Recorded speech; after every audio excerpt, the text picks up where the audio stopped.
to the National Disability Insurance Scheme and claims it's out of control.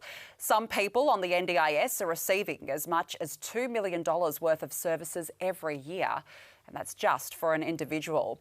At the current rate, the cost of the NDIS will reach almost $100 billion within a decade. It already costs more than Medicare and will soon outstrip defence. As such, it's being dubbed a budget black hole. A review last year called for a total rethink of the scheme. The reality is the NDIS now has 600,000 participants. Those with autism and developmental delay account for 45% of participants.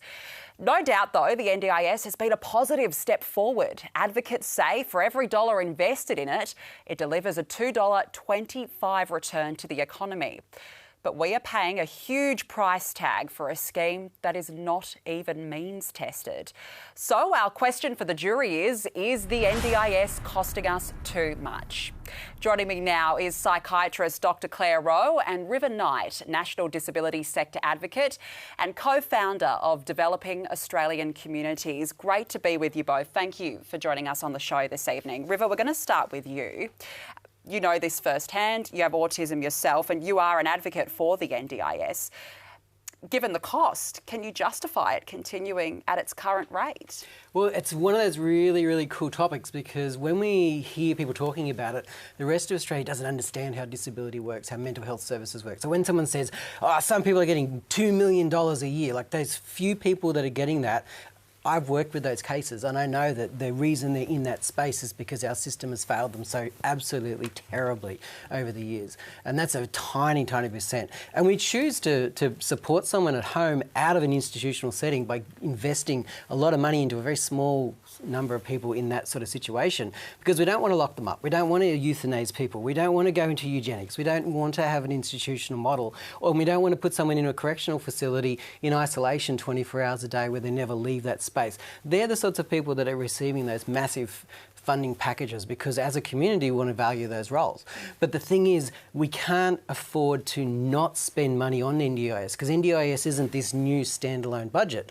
We've had the Royal Commission and what we found in the Royal Commission is not advocates saying please spend the money.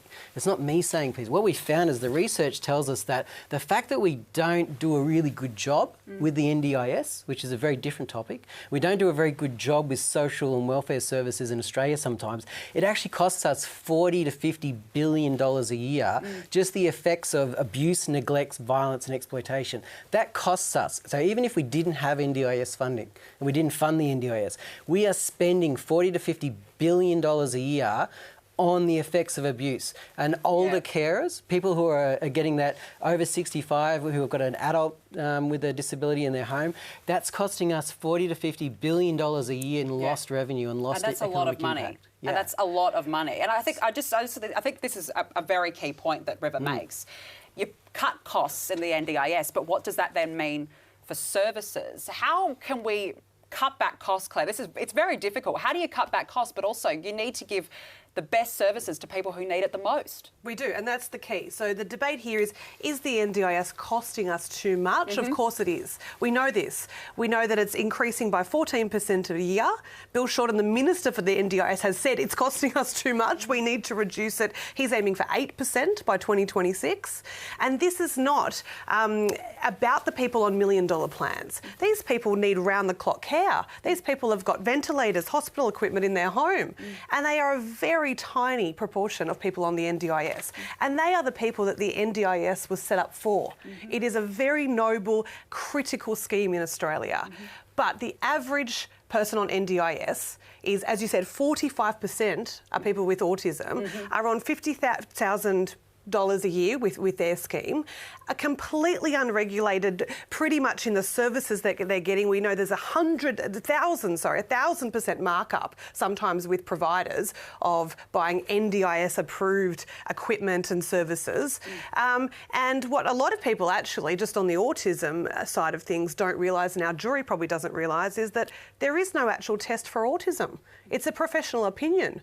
And suddenly we have 11% of boys aged between 7 and 11, or 5 and 7, sorry, in our country who have been deemed to be disabled enough that they are on a national disability scheme.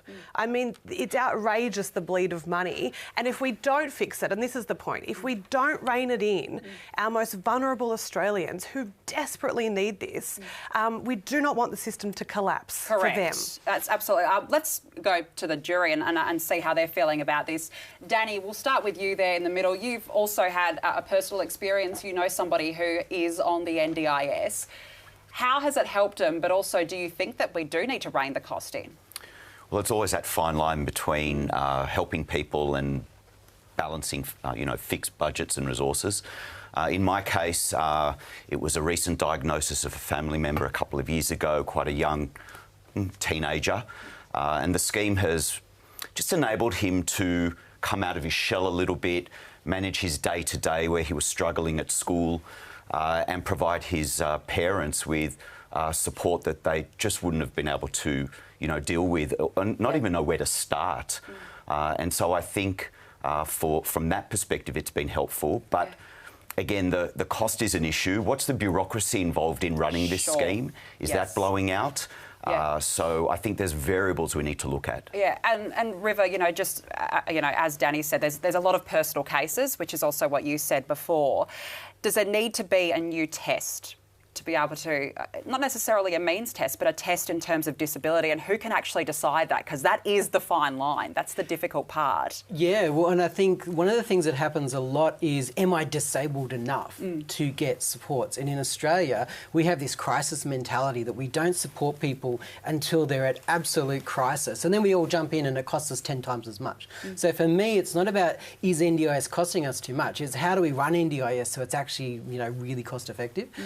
Is the government doing it in a way that actually does cost a lot more? And when we talk about autism, that's some of the things that pop up. And the hard thing with the argument is we use these different topics to sort of polarise people. So autism is the major population of primary diagnosis. Of course. But most of the funding doesn't go to that population. It goes to people with physical disabilities. And this is the hardest. This is really, it's a very tough topic to debate about. But look, thank you so much for both of you for contributing on that. We're going to call on the jury now. Jurors, we'll ask you the question, is the NDIS costing us too much?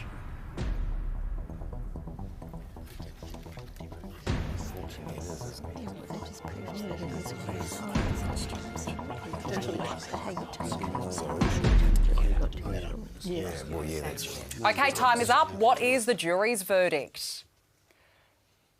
Okay, yes, so everybody does believe that the NDIS is indeed costing us too much. Look, it's a tough topic, isn't it? Because who can decide what the eligibility is? And that's really the debate, but clearly something does need to be done about this. Dr. Claire Rowe and River Knight, great to speak with you about this important matter. Thank you so much for joining us this evening.